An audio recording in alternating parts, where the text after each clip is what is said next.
Salut les collectionneurs, prêts pour un nouvel unboxing? On s'envole pour le pays des contes de fées avec l'édition 2025 du Château de Princesse Playmobil, un thème comprenant 7 boîtes sorties en 2025. On fait le détail ensemble et on commence avec le 71 851, la princesse déguisée en fantôme à 8,99€. Vient ensuite une toute petite salle de bain, référence 71 850 au prix de 9,99€. Direction le jardin, 71 849 avec le prince et la princesse, et ça coûte 19,99€. La boîte 71 846 contient une jolie calèche affichée à 39,99€. La chambre de princesse 71 847 avec lit à baldaquin est vendue à 29,99€. Derrière le numéro 71 848 se cache ma pièce préférée, la cuisine, au même prix de 29,99€. Enfin, la pièce maîtresse de la gamme, c'est bien sûr le Palais Royal 71 845, vendu à 139,99€. Accrochez-vous car l'addition est un peu salée, nous sommes à environ 280€ pour les 7 boîtes de la gamme, ce qui est supérieur au prix moyen d'une gamme Playmobil. Allez, on passe au montage. Il s'agit donc de la 6ème version de la gamme du Château de Princesse Playmobil qui sort 5 ans après la précédente. Il y a beaucoup à dire sur les ressemblances entre ces deux éditions et on en reparlera d'ailleurs. Mais d'abord, on peut constater qu'on a moins de contenu de manière générale. Il y a moins de pièces, les boîtes sont pour la plupart moins généreuses et le château est plutôt petit. Et en plus, il n'y a aucune extension, ce qui est une première depuis longtemps pour cette gamme. En revanche, cela permet de réduire son coût. Même si elle reste assez coûteuse avec ses 280€ au total, c'est toujours moins que les 330€ de l'édition 2020. Rien que le château est déjà 50€ moins cher. Allez, le château justement, parlons-en. C'est une construction en System X comme vous pouvez le constater. Et vous avez certainement aussi remarqué qu'il ressemblait énormément au précédent finalement, c'est-à-dire le château 70 447 sorti en 2020 que l'on retrouve en vidéo sur ma chaîne. Et ce château 70 447 ressemblait déjà lui-même au 3e château de Princesse Playmobil, la référence 5142 de 2011. On a vraiment l'impression d'avoir une énième version du même château, un peu arrangé et un peu raboté, mais toujours avec les mêmes éléments et les mêmes couleurs. C'est un peu dommage de ne pas avoir essayé de repenser l'architecture, même en réutilisant des modèles existants. Au moins changer la disposition par exemple. Là on retrouve les mêmes tours, quasiment à la même place, la même grille pour accéder à l'intérieur, la même pièce pour la cuisine. C'est plutôt joli, c'est certain, mais si on a déjà une version précédente, je ne vois pas vraiment l'intérêt d'avoir celle-ci en plus. Et certes, c'est moins cher, mais cela se ressent, on a sacrifié quelques murs de ce bâtiment pour économiser le plastique. Heureusement, on a toujours les grands escaliers courbés qui ajoutent de beaux volumes à l'architecture, et toujours les traditionnelles barrières avec leur motif que j'affectionne tant. Et comme vous le voyez, même si la construction reste imposante, je peux la soulever et la déplacer très facilement. C'est ça la magie du System X. Cet assemblage reste très solide, et je suis content que cette gamme du Château de Princesse conserve cette méthode de construction. Et oui, en 2026, le System X se fait de plus en plus rare, mais il fait encore de la résistance. Bon, on passe à la partie la plus complexe de la construction selon moi. Non, ce n'est pas une ficelle pour une fois, mais ce sont les fleurs. J'avais vraiment envie de faire exactement comme dans le manuel, mais Playmobil nous a fourni des fleurs jaune vif et jaune pâle qui se ressemblent beaucoup sur les pages du livret. Ça n'a pas été simple de faire comme demandé, mais je suis en tout cas satisfait de voir que les plantes n'ont pas été trop oubliées. On a droit à 3 grandes plantes grimpantes très jolies, mais aussi une jardinière pour une des fenêtres, ainsi que plusieurs pots de fleurs. C'est bien décoré. À côté de ça, il y a également du mobilier, ce qui permet d'aménager un peu le château, même si le gros des affaires se trouve dans d'autres boîtes. Mais pour la première fois, on a quand même 2 trônes, la parité, on y est, même si on ne peut toujours pas s'asseoir avec une crinoline. Allez, on passe au set suivant, et sans aucune surprise, c'est mon préféré de la gamme. Il s'agit de la cuisine. À mes yeux, c'est la boîte la mieux travaillée de ce thème. On y retrouve notamment le buffet et la cuisinière de la cuisine de la grande maison Belle Époque de 1989.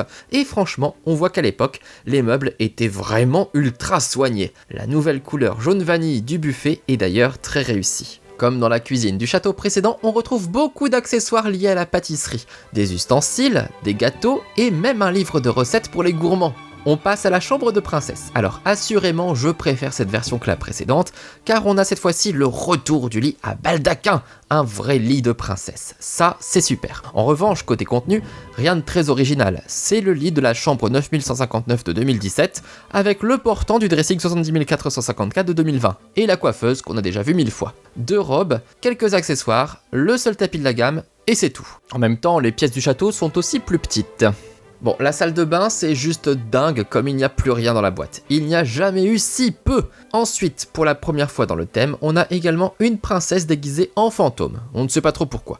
Bref, et je peux passer à la traditionnelle calèche. Et c'est une petite surprise un peu anachronique, car cette traction nous vient tout droit de la gamme Belle Époque. Sa première apparition date de 1989 dans le set 5600, et on l'a assez peu revu depuis. Au moins, ça change. Alors, pourquoi anachronique? Tout simplement parce qu'il y a des lampes sur cette calèche. Et clairement pas des lampes comme on en attend sur une voiture de cette époque-là. Mais bon, c'est quand même un beau retour.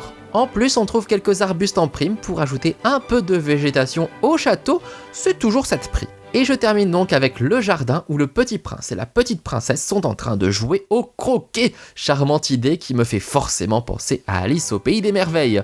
On avait déjà vu cette activité dans le Starter Pack 70 819 en 2021 et je suis très content de la retrouver ici. En revanche, ce drôle de truc avec des cubes, je ne sais pas trop ce que c'est. Tout ce que je vois personnellement, c'est un jeu du morpion. Si vous avez une autre idée, n'hésitez pas à me le dire dans les commentaires. Et voilà, notre 6e château de princesse Playmobil est terminé. Un château plus modeste que le précédent, mais toujours dans la continuité de ce qu'on a déjà vu. Du blanc, du rose pâle, du rose plus prononcé, des dorures, des tours, des escaliers, rien de surprenant, mais ça reste mignon.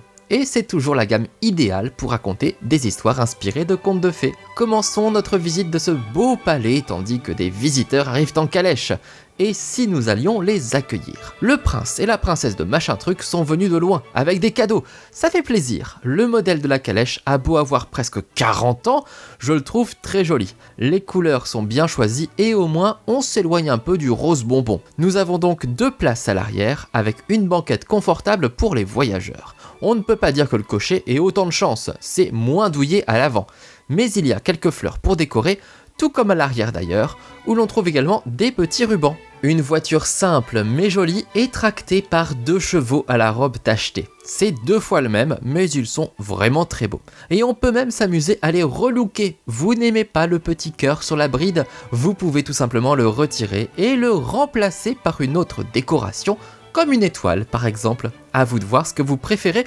On trouve en tout cas de quoi changer de style dans le panier de Josiane de machin truc. Notre couple princier n'est d'ailleurs pas venu les mains vides. Pierrot de machin truc apporte un cadeau.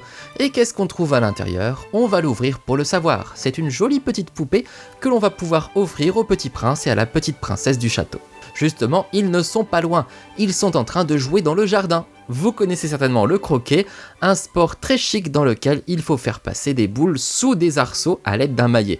C'est très sympa de l'avoir intégré à la gamme, d'autant plus que les arceaux torsadés sont très jolis, avec ces jolis roses en plus pour décorer. On dispose également d'un coffret permettant de ranger les boules du croquet, et croyez-moi, c'est bien mieux pour ne pas les perdre. Il y a ensuite ce drôle de jeu de cubes. Je pense qu'il s'agit au final d'un jeu du morpion. On a donc 2 symboles, un cœur et une couronne, et on peut donc s'amuser à essayer d'en aligner 3. Tour par tour. Bon, pour le coup, je suis en train de jouer contre moi-même, donc je suis certain de gagner. Et puis quand on commence, c'est toujours plus facile de remporter la partie. Et voilà, je suis le champion, le roi de cœur.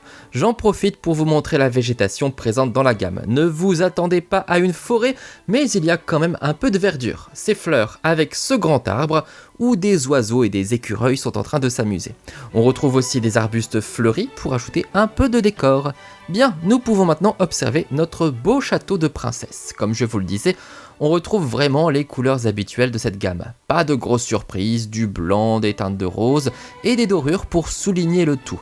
Le résultat est réussi même si la construction n'est pas aussi immense que les châteaux précédents, surtout qu'il n'y a ici aucune extension disponible. Je suis très content de voir que les décorations végétales n'ont pas du tout été oubliées. Regardez ces magnifiques plantes grimpantes colorées, 3 au total, et les couleurs sont parfaites pour égayer le château. Ça valait le coup d'y passer autant de temps. On retrouve également une jolie jardinière pour décorer cette très belle fenêtre, ou encore une petite plante au sommet de l'escalier menant à la plus haute tour. J'aime beaucoup les tours d'ailleurs, avec leur toit rond subtilement décoré qui s'élève vers le ciel, et coiffé de drapeaux reprenant le symbole royal, un symbole qui me fait énormément penser à celui de la princesse Peach, pas vous? Et on retrouve pour la troisième fois le fameux cadran solaire ainsi que les fenêtres roses décorées en forme de cœur déjà vues dans le château 70 447 de 2020. Du côté de la cuisine, il y a d'ailleurs une fenêtre qui peut s'ouvrir, c'est même la seule. En tout cas, ces motifs sont assez mignons même si on commence à les connaître par cœur. En revanche, il y a un détail qui ne passe pas, cet autocollant Playmobil en décoration. Je l'ai mis comme demandé, mais clairement je vais le virer rapidement. Cette nouvelle manie de la marque de s'afficher partout, je trouve ça tellement moche. Bon, c'est malgré tout un beau château, même s'il est moins impressionnant que ses prédécesseurs. On va voir ce qu'on trouve à l'intérieur. Pour cela, on va d'abord ouvrir la grille. Et oui, quand même, on ne va pas laisser entrer n'importe qui. Maintenant que c'est ouvert, on peut accueillir la calèche des machins trucs. C'est bon, ça passe. Soyez les bienvenus dans notre magnifique palais de contes de fées. Comme je le disais, ces dimensions sont plus modestes et cela se ressent également en termes de surface. La plupart des pièces sont plus petites que dans le château précédent, ce qui complique un peu l'aménagement comme nous le verrons. Toutefois, on peut tout de même compter 5 pièces au total. On commence par la plus grande, mais aussi la moins meublée, la salle du trône, ou plutôt des trônes. 2 trônes, pour une fois, ça fait plaisir. Tout le monde est à égalité. Bon, tout le mobilier est doré, et même les trônes, bien évidemment. La reine ne peut pas s'asseoir avec sa crinoline, mais heureusement chez Playmobil on pense à tout. Il est possible de la déclipser pour la lui retirer. On découvre alors une des nouvelles robes articulées apparues avec l'édition 2020 du Château de Princesse. Comme ça, la reine peut tout de même s'asseoir sur son trône tout en gardant une tenue royale. Ça n'a l'air de rien, mais le fait d'avoir ces 2 trônes donne tout de même une autre ambiance dans le château. Et ça fait drôlement solennel de les voir tous les deux assis comme ça. On découvre également un nouveau lustre moins massif que ceux qu'on avait jusque-là, mais qui est plutôt chic. Et sur ce fauteuil, regardez cet adorable chat. C'est un tout nouveau modèle apparu en 2025 et déjà vu dans la gamme des soins aux animaux sortie cette même année et disponible en unboxing sur ma chaîne. Un véritable chat royal. Bon, si je vous montre ça, à votre avis ça sert à quoi? Un indice, ça tourne et ça glisse. Eh bien, ça sert tout simplement à recréer les scènes de bal. Oui, ça remplace les mécanismes qu'on avait dans les gammes de 2011, 2016 ou 2020. Et force est de constater que c'est beaucoup moins efficace. Honnêtement, à part faire tourbillonner les figurines, je vois pas trop comment recréer des danses. Ah bah voilà, maintenant le roi a écrasé le chat. Bref, très sincèrement, je regrette vraiment les mécanismes qu'on avait. Oui, les danses étaient un peu mécaniques, mais au moins elles ressemblaient à quelque chose. Là, on dirait juste qu'ils sont complètement bourrés. Et oh, vos altesses, à consommer avec modération. Allez, on passe à la cuisine, une pièce qui me passionne et que j'ai placée à l'endroit habituel dans la petite dépendance sur le côté du palais. Et comme vous pouvez le voir, cette pièce a aussi subi les économies de la gamme. Certains murs ont tout simplement disparu, ce qui au final est plutôt pratique pour caler tous les meubles car pour le coup, la pièce est vraiment trop petite et je n'ai pas trouvé d'autre aménagement qui me plaisait. Je vous invite à prendre place autour de la table. Bon, on ne peut pas accueillir beaucoup d'invités, on n'a que 2 chaises. Et là, sur le côté, on a un support de livre sur lequel repose un recueil de recettes. Plus précisément des recettes de pâtisserie. Cupcakes, muffins et autres gâteaux, on va se régaler. Pour préparer tout cela, on a plein d'ustensiles et d'accessoires rangés sur les étagères ou dans le magnifique buffet dont j'adore la couleur. À l'intérieur, on trouve quelques assiettes ainsi que des couverts dans les tiroirs. On a également un panier d'ustensiles avec l'indispensable rouleau à pâtisserie et derrière, la grande cuisinière héritée de la cuisine Belle Époque. Vraiment toujours aussi belle, avec tellement de détails, les plaques de cuisson, le four qui s'ouvre, et cette si jolie couleur cuivrée, j'adore. À côté, la princesse Rosette utilise une poche à douille pour décorer son gâteau. Voilà toutes les bonnes pâtisseries et viennoiseries que l'on a préparées dans cette cuisine. Tout le monde va pouvoir se régaler, et même les animaux ont droit à leur propre part. Je suis vraiment content du mobilier de cette cuisine. Bon, c'est vrai que la table est un peu petite et qu'on n'a que 2 chaises, mais quel plaisir de retrouver le buffet et la cuisinière dans la maison Belle Époque. En revanche, ce meuble, qui est le seul à être nouveau, est quand même un peu trop simple. On aurait pu y ajouter des placards ou des tiroirs pour lui donner un peu plus d'utilité. Je vous propose maintenant de retourner dans la salle du trône pour emprunter le grand escalier qui nous permet de monter jusqu'au premier étage du château royal. On arrive dans un couloir extérieur qui relie les tours, mais reste assez vide. D'ailleurs, à cet étage de la tour, on ne trouve rien qu'un guéridon avec une bougie. Bon, rude ambiance, hein. Je laisse pour l'instant de côté l'escalier et nous allons pouvoir avancer jusqu'au balcon qui mène à la chambre. Un très beau balcon décoré de beaux candélabres et de pots de fleurs. Et en poursuivant notre chemin, nous arrivons donc à la chambre où se trouve notre beau lit à baldaquin. Alors vraiment, je suis très heureux de retrouver ce lit, mais en revanche, il y a à peine la place pour le caser. On va le sortir pour mieux le voir. Au moins, c'est un véritable lit de princesse. Notre petite Gisèle va pouvoir piquer un super roupillon là-dedans. Et si jamais il y a une envie de pipi pendant la nuit, on a même pensé au pot de chambre. Un détail glamour. Bon, il n'y a pas de table de chevet, mais de toute façon, on n'aurait pas eu la place pour la mettre. Allez, on continue la visite en montant le petit escalier dans le coin de la chambre. On arrive donc en haut de la tour, où se trouve le dressing. Une pièce pour se faire belle avant d'aller danser. Enfin, avant d'aller écraser des chats en tourbillonnant. Bref, nous avons un portant avec 2 robes pour se changer, ainsi qu'un panier d'accessoires. Couronne, peigne doré, tout ça. On va changer Gisèle comme d'habitude, il faut déclipser. Ça se fait très simplement et on peut voir que notre princesse a une belle tenue en dessous.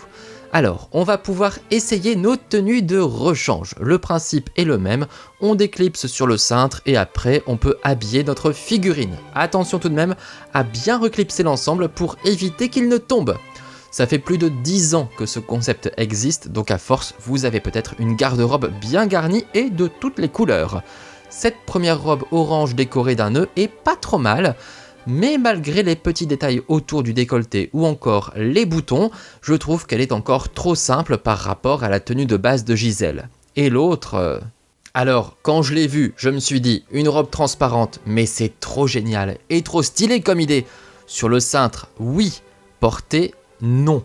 Il aurait fallu un peu plus d'opacité ou avoir une tenue plus sobre en dessous pour faire ressortir la robe transparente. Bref, pas convaincu. Dans le dressing, on trouve également une coiffeuse, modèle bien connu puisqu'il était présent dans chacune des 3 premières chambres de château de princesse. C'est le grand retour de cette belle pièce avec en prime quelques accessoires de maquillage et du parfum pour se faire toute belle. Et c'est également dans cette pièce que se trouve le seul tapis du château. Apprécions-le donc. Je vous propose de retourner vers l'autre tour pour gravir le grand escalier et se retrouver tout en haut dans la plus haute pièce de ce palais. C'est la salle de bain avec une vue imprenable. On peut prendre son bain dans une magnifique baignoire à pied, la même qui équipe chaque château de princesse depuis 1998. Joli meuble de rangement avec quelques accessoires, là aussi c'est du déjà vu, mais la petite originalité c'est le perchoir avec le cacatoès, ça fait un peu de déco. Faut aimer les cuicuis quand on se baigne.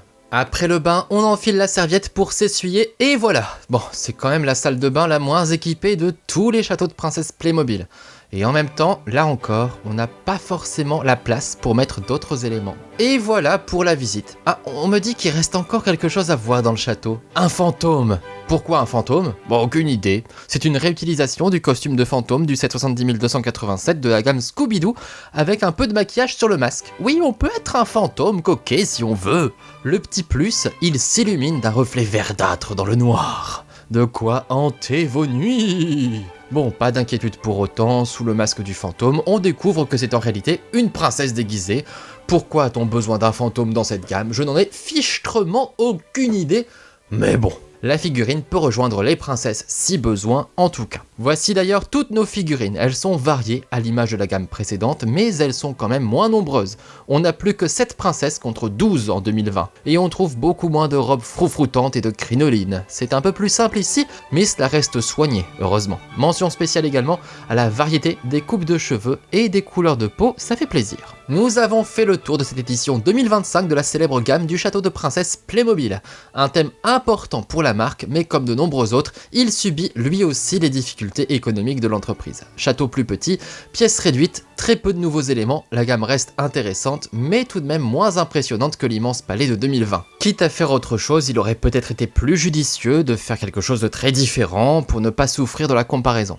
Là, on est quand même sur une construction très proche. Et du côté des pièces, j'aurais quand même apprécié avoir une grande salle à manger pour des festins royaux et une vraie salle de bal. En revanche, je trouve la cuisine vraiment très réussie et je salue le retour du lit à baldaquin.